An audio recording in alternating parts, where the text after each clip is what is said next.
What's going on, family, and welcome to Shifting the Culture podcast. I'm your host, Brother King Cam, and we want to just discuss Kendrick Lamar and his halftime performance from last night's Super Bowl. Everybody's talking about it, so we want to go ahead and add our Shifting the Culture perspective to the conversation.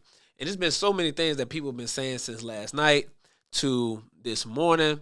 It's hard to really, keep up with everything people have been saying because there's been so many different perspectives, so many mixed reviews, so many different angles to really look at what Kendrick Lamar put together last night at the halftime show. So, from my perspective, family, from my perspective on the halftime show with Kendrick Lamar, first I want to start out by just giving a rating of the overall show. And I gave my rating this morning of the overall show, and I'm going to give it again on here. And then I'm going to give context to why I came to that particular rating. But I want to say that the show was fire. I like the show. The show was fire. All right. Kendrick did what he was supposed to do.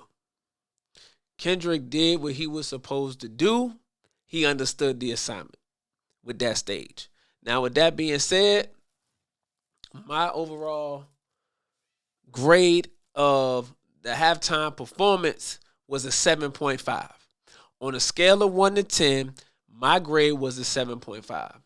The reason why we at 7.5, and I'll be willing to push it to 8, 7.5, 8 is solely based on the assignment. Kendrick understood the assignment. He came there with a particular agenda. He came with a particular message, and everything that was in the halftime show, the performance, the costumes, everybody that was a part of that show understood the assignment and executed flawlessly. So it's a 7.5. The only reason why it's not 9 or 10, because when you look at it from an entertainment value perspective, he was missing a few aspects as far as entertainment value, as far as sizzle, as far as pop, But other than that, the performance was what it was supposed to be. And I believe from watching Kendrick Lamar and from understanding how he goes about everything intentionally, I believe he left out some of the sizzle on purpose because he's very intentional to his wardrobe, his lyrics, his setup. Everything is intentional, and I believe he left out certain aspects of a show because he's done phenomenal shows entertainment-wise as well as message-wise. The Kenny and Friends that he did in L.A. was amazing. I mean, from an entertainment standpoint, it was through the roof. The energy, the whole style, the swag, everything was on point. Everything was on point in that show. So I believe he left that part out intentionally because he wanted to create a mix of controversy. He wanted people to have something to say so that people can really continuously watch the show over and over and over again to really understand the message. And I watched it at least 3 times. I watched it for 3 times, and I'm going to continue to watch it over and over and over again because I like the message that he was getting across. So 7.5 for me as it pertains to the show.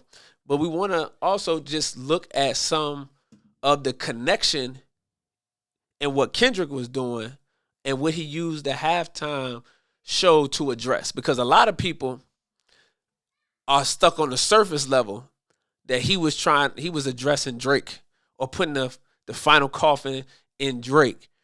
And that's light stuff. He did that in the battle. I think he successfully executed what he was trying to do and get his point across to Drake in the battle. But I believe he utilized the momentum from Drake into a deeper root cause of what he was addressing with the halftime show. So let's see here. So we know Kendrick is a conscious artist. He's very socially aware. He's very, tapped into the injustices of our people. He's extremely tapped into the culture. All of these different things. So Kendrick is on point when it comes to the struggle, the everyday issues that black people in America face. So, you got to have that mindset when you're listening to Kendrick Lamar and you are watching his performance from last night. His artistic creativity was on 10 last night. And whoever came up with the treatment, whether it was Kendrick working with somebody, I'm sure it was Kendrick working with somebody to put that treatment together for that performance, but it was A1. That treatment from start to finish was A1. He has so many different things, pieces that you had to put together to make the show phenomenal. So, but I want to read something, and y'all always know I'm coming with a source as a part of my perspective anytime I'm giving mine, right? So I want to read something from student minister Dr. Wesley Muhammad. He has a new book out called The Hip Hop Conspiracy, right? How rap music was weaponized against Black America. New book out by Dr. Wesley. You want to go ahead and get this. Doc is coming with the facts. Okay, so in this book, he talks about how the modern hip hop has become a tool of the U.S. government. And I'm going to read this. Hip hop is a beautiful black stallion, and whoever is saddled atop it and holds its reins in their hands can help determine the fate of Black America. That's how powerful hip hop is. That black stallion, hip hop, can lead black people towards redemption, or it can lead us towards degradation and doom. Who's riding hip hop today? It is a fact that powers that be outside of hip hop use their control of hip hop to advance their own nefarious agendas. In 2010, then Secretary of State Hillary Clinton openly admitted that hip hop was a tool of the U.S. government's disposal. At the U.S. government's disposal. She described hip hop as one of many chess pieces that the government moves around the board in a multi-dimensional chess game. I'm going to say that again. Hillary Clinton, in 2010, the then Secretary of State, openly admitted that hip-hop was a tool at the U.S. government's disposal. She described hip-hop as one of many chess pieces that the government moves around the board in a multi-dimensional chess game. The U.S. government has been weaponizing the cultural arts for decades. The CIA has perfected turning modern art into a psyop. The agency has promoted certain arts and artists in order to advance political, operational objectives, particularly during the Cold War. This is called the CIA's long leash policy. The agency secretly promotes certain art forms and artists from a distance of 2 and 3 removes so that the government's patronage of the artists and thus their use in the government's agenda will not be discovered, because often these artists had no respect for the government. So what Dr. Wesley is making us aware of in this book, you want to go grab this, make sure you go follow him on social media, on Instagram, and you can go to his website and purchase his books, right? But what he's letting us know is that the government, per the words of then Secretary of State Hillary Clinton, uses hip hop as a tool, uses it as a piece in the multi-dimensional chess game. Now, what Kendrick did last night, if you missed it, he set the stage for the United States of America and the game that is played in America, especially when it deals with the relationship of the black man and black woman in America. Now, we have understood our true enemy through the teachings of the most honorable Elijah Muhammad when he ran down the history for us of our sojourn in America the last 400 years. And we know that the soil of America is soaked with the blood and tears of black people. And that we have been the most oppressed, the most despised, the rejected, the downtrodden people here in America, even though it was on the backs of black people that America built her great nation. It was on the backs of black people that America built her great nation. So what Kendrick did last night in the show, as you saw, he had people in white, people in red, people in blue. He formed the American flag, but all of those people was black, symbolizing the fact that America was built on the backs of black people. You wouldn't have the White House without black people. You wouldn't have the Capitol building without black people. You wouldn't have the stoplight, the telephone without black people. You wouldn't have any of the modern inventions without black people. You wouldn't have America without black people.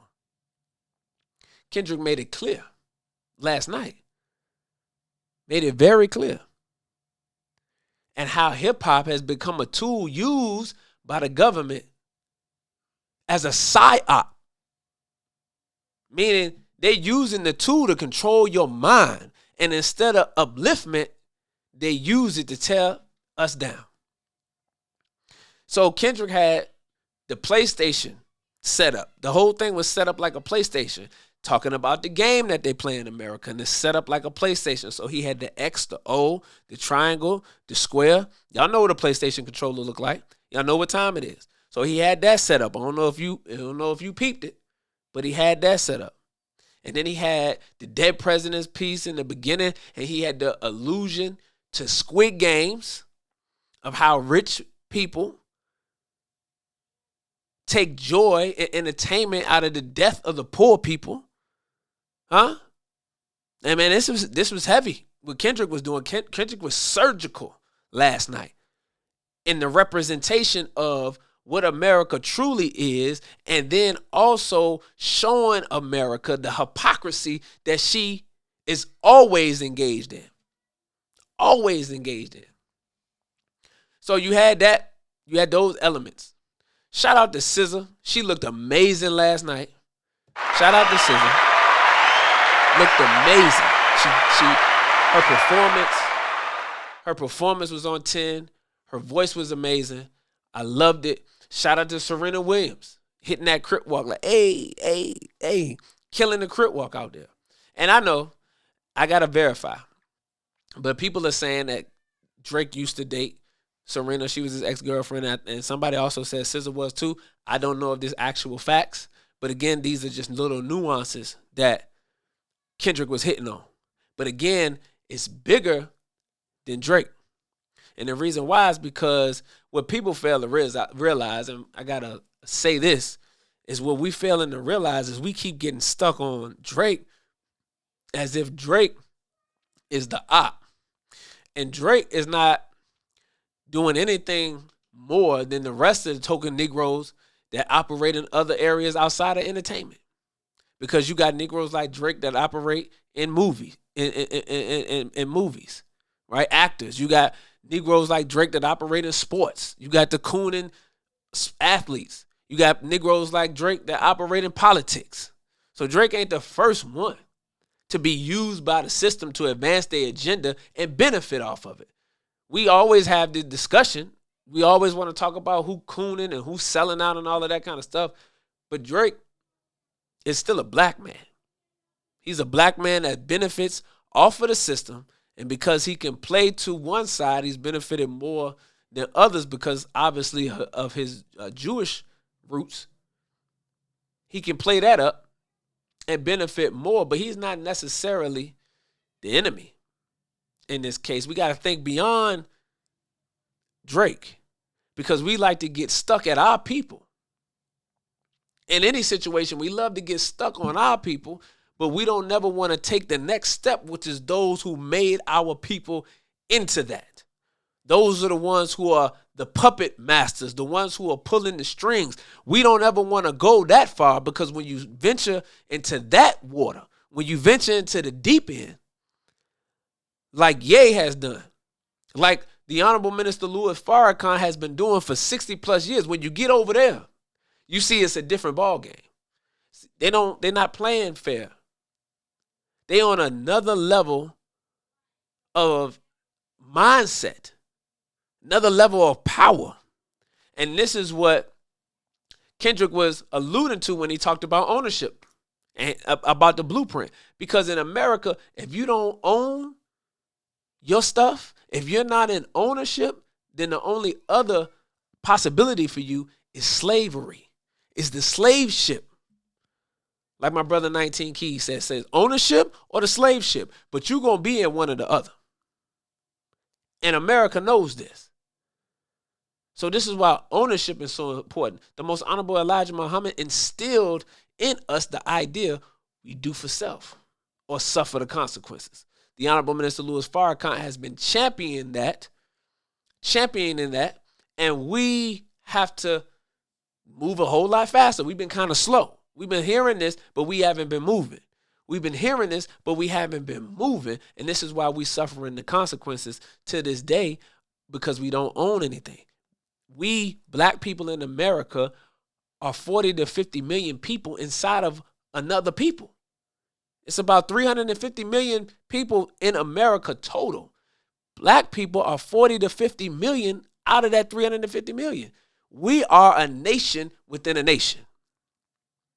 We should not be dependent on the government to give us a job.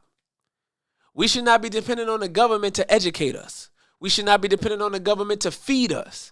We have everything that we need so that we are able to produce all of our needs for our peoples. We should have warehouses, factories, distribution centers, banks, hospitals, all of these different institutions, so that we would not have to worry about the government coming to our aid to help our people.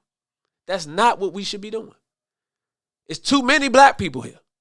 It's too many wealthy black people. It's too many people with bachelor's degrees and master's degrees and doctorate degrees. Too many people that got high education. But you go on to work for law firms and hospitals and businesses that are not yours, that do not benefit your company. Do not benefit your people. I'm thinking business. I'm talking about a company, but do not benefit your people. How can you go and be a CEO? Or how could you go and work on the C-suite? How could you go and be a director or be on a national level on a business that's not in the black community? But you have the ability to do that.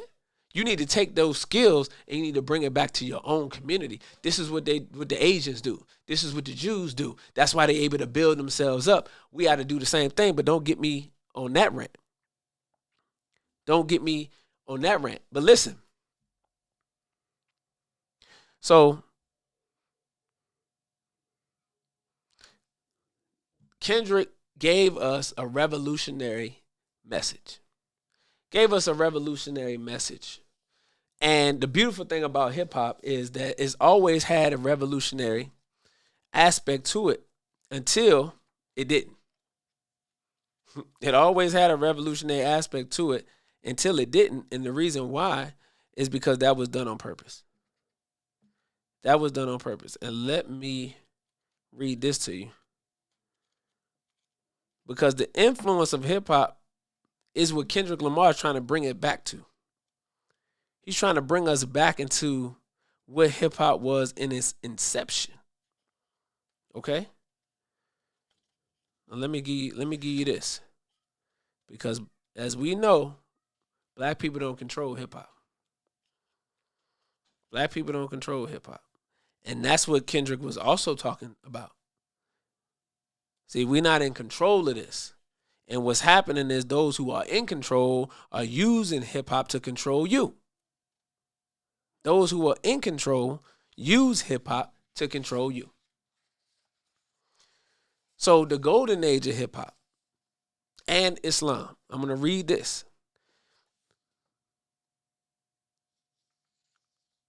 Let me go to the top because I thought this is important as well. It says, when hip hop became a problem to be fixed. Elijah Muhammad, the longtime leader of the Nation of Islam, is having a deep influence on rap music 15 years after his death, with unprecedented directness. A number of new rappers are quoting Muhammad's core dogma that white people are a race of devils and snakes, and that African Americans are descended from the tribe of Shabazz, the original man created by Allah. This is what David Mills, with rap's growing popularity comes a new hard edge, the Courier Journal from Louisville, Kentucky, February 9th, 1991. And another article states that not to be confused with the gangster rap of NWA and others, which glorifies criminal and sexual violence, militant rap addresses political agendas, and if those involve violence, so be it. The music, hard, heavy beats with dense punching bag rhythms, matches that anger. There's nothing pop or crossover about it. Playing a substantial role in the genre is the black Muslim group led by Minister Louis Farrakhan, the Nation of Islam. Militant rap, fighting the power, entertainment, January 14th, 1992. So this stuff is in articles in the 90s about the message that's in hip-hop. Now, the golden age of hip-hop and Islam. Before the big labels got involved, rap music had positive and even strongly social, cultural, and political messages. The late 1980s and early 1990s are said to have marked the golden age of rap nationalism. This was a nationalism anchored in the teachings and the vision of the Nation of Islam. As Sharice Shanae observes, regarding the rap politicos of this era, black nationalism shapes their political position, and with few exceptions, the teachings of Elijah Muhammad informs their nationalistic perspective.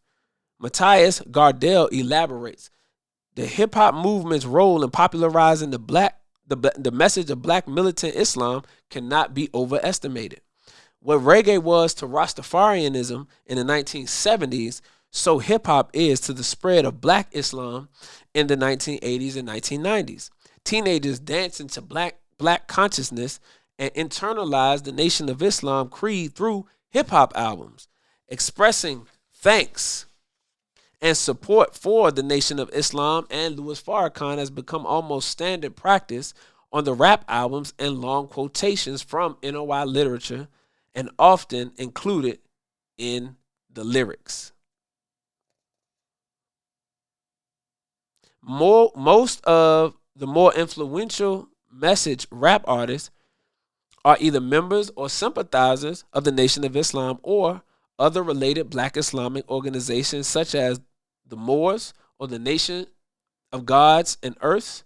This includes renowned stars like Public Enemy, Brand Nubian, Poor Righteous Teachers, Lakeem Shabazz, Paris, Cam, Ice Cube, Queen Latifah, Sister Soldier, Prince Akeem, KRS-One, Professor Griff, Big Daddy Kane, Mr. C, Paris, Skinny Boys, and African Bambaataa, to name but a few. They all preach black Islam and address issues like police brutality, gang violence, and social injustice, aiming at reversing self-destructive patterns among black youth. Rappers call for community upbuilding and black liberation. And this, brothers and sisters, is exactly what Kendrick Lamar called for last night on the biggest stage on the planet Earth. The biggest stage, the Super Bowl stage. Kendrick was talking about ownership. On the Super Bowl stage and the biggest stage, he's talking about black liberation. He's talking about freeing your minds from the chains of those who rule hip-hop, who are outside of the community. It's not black people that's running and owning hip-hop, but outsiders who are owning and running and are the puppet masters of hip-hop, and who make sure they pay people like Drake to promote a particular type of agenda. So we don't throw Drake away because he's ignorant to the fact and he's being used as a tool. We got to address those who are the root problem. So Kendrick was helping to guide us and teach us through music and performance and arts and culture who the root problem is and what they're using hip hop to do. So when you listen to people who say they didn't, they didn't like the show, it's because we've been programmed to love entertainment. We've been programmed to watch the Super Bowl, which is entertainment, and to forget about reality. The Quran says this is a world of sport and play. So they want you engaged in sport and play, entertainment, clowning, buffoonery, so that they can continue to manipulate and use you as a tool so that they can continue to push their agenda and white supremacy on the oppressed people. That's the game. That's the game. So when you say you didn't like Kendrick Lamar performance because you was looking for more entertainment, that's because they got you already. They got you. You programmed already. It's those who said that they understood what Kendrick was saying. That they like what Kendrick was saying. They agreed with what Kendrick was saying, are those who are looking beyond the entertainment value, beyond entertainment into the real issues that affect our people today. And we have to wake up. So salute to Kendrick for doing what the minister said to do as a rap artist, as a hip hop artist, to put the message in the music, to put medicine in the dog food, if you will, because we love music. We love hip hop. We love to sing and dance. And in that, if you're able to put the message in the music, you can reach more people. You can reach the masses. This is what Bob Marley was able to do in his music, and this is why hip-hop was heavily influenced by the teachings of the Most Honorable Elijah Muhammad and the work of the Honorable Minister Louis Farrakhan.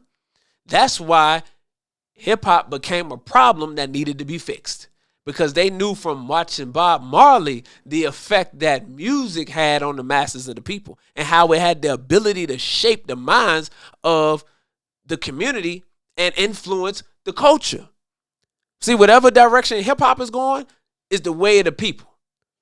Whatever way hip-hop is going, you're going to see that playing out in the culture. So if you can take hip-hop and make it about disrespecting women, if you can take hip-hop and make it about violence, if you can take hip-hop and make it about drug addicts, then this is going to reflect in the culture. And that's what's been happening. So when you saw the music start to take a shift to demoralizing, demeaning, and degrading women, then that's what you have. Women getting on TV as hip-hop artists, degrading themselves, taking their clothes off, shaking their behinds, doing all of this kind of stuff. Then you start moving away from the drug dealers, because everybody in hip-hop was selling drugs. Then you move that to everybody doing drugs. So now you went from drug dealers to drug addicts. So now everybody that's an artist is getting high, and they become addicts. So all of the music is reflective in the culture. So in the late 80s and early 90s, when they heard the teachings, when they heard self-improvement, when they heard knowledge of self and knowledge of the enemy, and they heard knowledge of God, they heard self-improvement, they heard upliftment in the community, they heard all these positive things, they said, wait a minute, we won't be able to use black people as a tool. We won't be able to continue to enslave them mentally now, because they out of physical slavery, but we can continue to enslave them mentally through the CIA psyop. So we got to get rid of the positive messages in the black liberation and the nationalistic talk that's in the lyrics. We got to address it. We got to address it. So that's what took place. That is how hip-hop became a tool of the U.S. government, because they knew the power and know the power of hip-hop. So Kendrick Lamar use that stage as an opportunity to talk to his people. It's a fireside chat with the black community, with black America, if you will. On it's time to put entertainment aside. I didn't use this platform and this stage to entertain you. I use this stage to teach you. I use this stage to put you on game. I use this stage to expose those who are running the entertainment industry. I use this stage to expose how we are being exploited I use this stage to show how we are being used, how we are being divided and conquered by those who seek to destroy and devour us as a people. This is what Kendrick did in his Super Bowl halftime performance last night. And that's why white people up in arms, because they understood what was going on. And that's why they say, oh, this is the worst. This is the worst show ever. It's the worst show ever because they see their demise. They see their end. They saying, damn, black people really waking up. White supremacy looking like it's about to be over with. Because when black people wake up, white supremacy is over with. And that's what white people saying. So that's why you see everybody looking like, bruh. That's why they all up in arms about it. So black people, we got to get on the same page. Family, come on, brothers and sisters, we got to get on the same page. We got to stop wanting to be entertained all the time. We got to get serious about some things. Got to get serious about some things. And this is one of them things. Kendrick talked about the revolution being televised. He talking about ownership.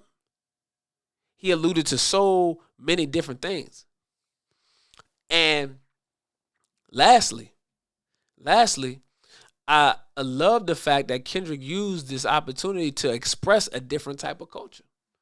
Because if you notice, he didn't have anybody that was dressed, especially the women, that was dressed and exposing themselves. He didn't have half-naked women up there. None of the women was half-naked. None of them. Most of them was pretty covered, for the most part. What was he saying? He's saying you don't have to be naked in order to put on a good performance. You don't have to be naked to allow your gifts and talents to shine. Y'all saw SZA. Amazing performance. You seen Serena? Amazing performance. All of the other sisters that was out there, the dancers, amazing performances. And they did not have to take their clothes off. We're elevating the mindset, brothers and sisters, family. We're shifting the culture, and we're refining ourselves to a new level of civilization. So what Kendrick was asking us and teaching us last night was that we got to level up. We got to shift the culture. We got to have a higher level of thinking, higher level of a conversation. We have to have all of these different things. We got to get high, but not high on drugs. We got to raise our thinking. That's what getting high is about, raising your thinking. So Kendrick did that in the performance last night, and it should not be ignored. So I encourage people to go and watch that performance over and over and over again. I like the Samuel L. Jackson touch because he used Samuel L. Jackson as the Uncle Sam. That was fire. And to talk about how America does not like Negroes who cannot be controlled. When America spots a Negro that cannot be controlled, he is a problem to the power structure. The Honorable Marcus Garvey, problem to the power structure. The Most Honorable Elijah Muhammad, problem to the power structure. Malcolm X, problem to the power structure.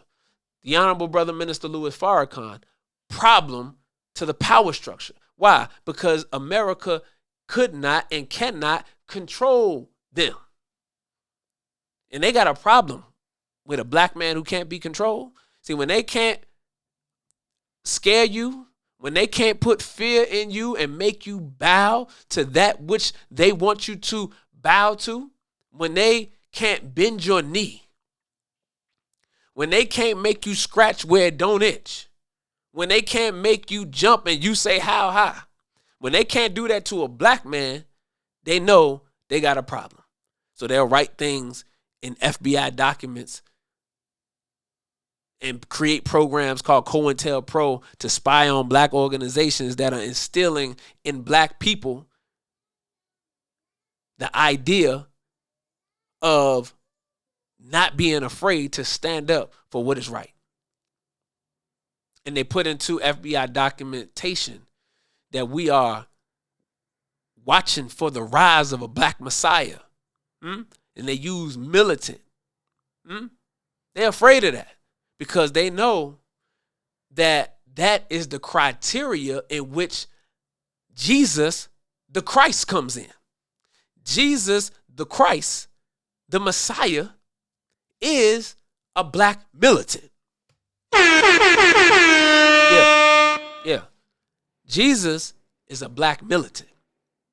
Bet y'all didn't know that. So they know that their end is in sight when Jesus the Christ, the black militant, is on scene. And that's what they've been paying attention to. And then see, when Jesus comes, he takes that same militant spirit and mindset and he puts it in the people. Ooh, he puts that same militant spirit and that high level of thinking in the minds of the people now, especially the youth. That's why he come through hip hop. That's why he come through music, because he going after the young people. So when the scripture says, suffer unto me the little children, Jesus, he was like, no, suffer unto me the little children. Because see, it's the youth that are going to get behind the militant Jesus, not the old folks, because the old folks don't like confrontation. The old folks had fear in them since they was babies, and they fear even now that they are big men and women. They still fear because they've been eating on fear. They've been fed fear ever since they was babies. But the new generation, the Joshua generation, see, they've been touched by that one who's fearless. They've been touched by that one with the lion's paw. That sprig of Cassius that was there that said it was a sign of life. See, one came with the lion's paw, with that master grip, to raise him up, to raise up Hiram, the one who would build civilization. Talking about you, black man. Talking about you, black woman. Come on now. Raise him up. And now you got a Kendrick Lamar on the Super Bowl stage talking about liberation, talking about 40 acres and a mule. It's more than the music. We need our reparations, America. America was built on the backs of black people. It was our sweat, our blood. Our ancestors died and built this country. So you owe us the whole country.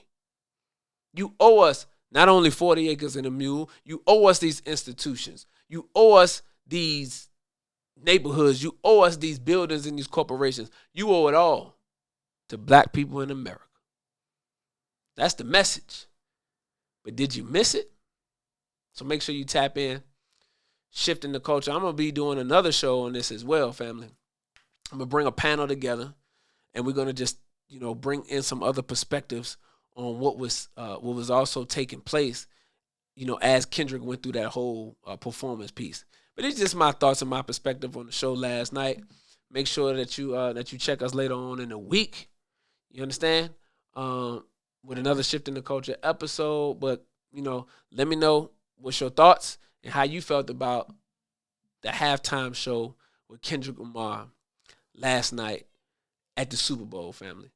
All right, so appreciate you. Assalamu alaikum.